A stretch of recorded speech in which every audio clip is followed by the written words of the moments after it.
E ശ്രീധരന്റെ വേഗ rail പദ്ധതി പരിഗണിക്കാനുള്ള സർക്കാർ ആലോചനയ്ക്കെതിരെ കേരയിൽ വിരുദ്ധ സമിതി പാരിസ്ഥിതികാഘാത പഠനം നടത്താതെ പദ്ധതിയുമായി മുന്നോട്ടു പോകരുതെന്ന് സമരസമിതി കൺവീനർ എസ് രാജീവൻ ആവശ്യപ്പെട്ടു.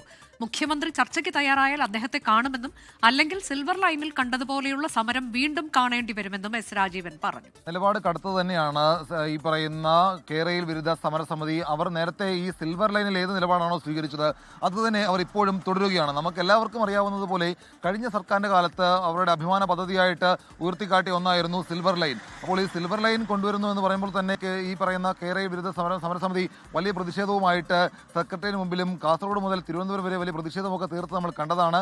അതിന് പിന്നാലെ ആ പദ്ധതിയിൽ നിന്ന് മാറി വന്ന സർക്കാർ, ഈ പറയുന്ന വി ഡി സതീശൻ സർക്കാർ, ആ പദ്ധതിയിൽ നിന്ന് ഇപ്പോൾ പൂർണ്ണമായിട്ട് അത് ഉണ്ടാവില്ല എന്ന് അറിയിക്കുകയും ചെയ്തു. അതിന് പിന്നാലെയാണ് ഒരു അതിവേഗ റെയിൽ പാതയുമായി ബന്ധപ്പെട്ടുള്ള കാര്യങ്ങൾ മുന്നോട്ട് കൊണ്ടുപോകുന്ന ആലോചനകൾ സർക്കാർ തലത്തിൽ നടന്നത്. അപ്പോൾ അതുമായി ബന്ധപ്പെട്ടുള്ള ചില പഠനങ്ങളൊക്കെ മെട്രോമാൻ ഇ ശ്രീധരൻ നടത്തുകയും അതുമായി ബന്ധപ്പെട്ടുള്ള ഒരു റിപ്പോർട്ട്, ഒരു പ്രാഥമികമായിട്ടുള്ള റിപ്പോർട്ട് കഴിഞ്ഞ ദിവസം മുഖ്യമന്ത്രി വി ഡി സതീശന് ഇ ശ്രീധരൻ നൽകുകയും ചെയ്തിരുന്നു.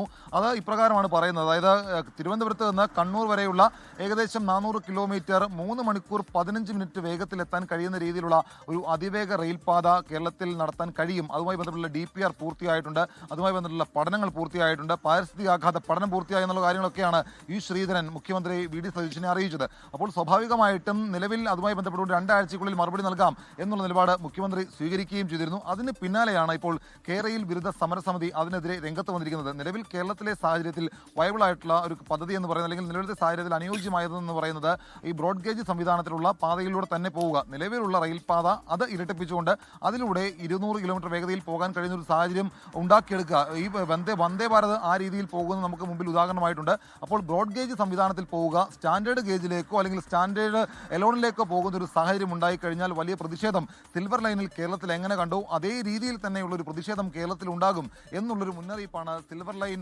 അല്ലെങ്കിൽ കേരയിൽ സമരസമിതിയുടെ കൺവീനറായിട്ടുള്ള ഈ പറയുന്ന രാജീവൻ നൽകിയിട്ടുള്ളത്. ഒരു തരത്തിലും ഈ പദ്ധതിയുമായി മുന്നോട്ട് പോകാൻ അനുവദിക്കില്ല. പ്രത്യേകിച്ച് പാരിസ്ഥിതിക ആഘാത പഠനം നടത്തണം. അതിനകത്ത് എത്രമാത്രം നഷ്ടം സംഭവിക്കുമെന്നറിയണം, ഇരകളെ കേൾക്കണം. അങ്ങനെ കൃത്യമായിട്ടുള്ള പഠനം നടത്തി അതിൻ്റെ വയബിലിറ്റി എല്ലാം പരിശോധിച്ചതിന് ശേഷം മാത്രമേ ഈ പദ്ധതി മുന്നോട്ട് കൊണ്ടുപോകാൻ പാടുള്ളൂ എന്നുള്ള നിലപാടാണ് അവർ സ്വീകരിച്ചിരിക്കുന്നത്.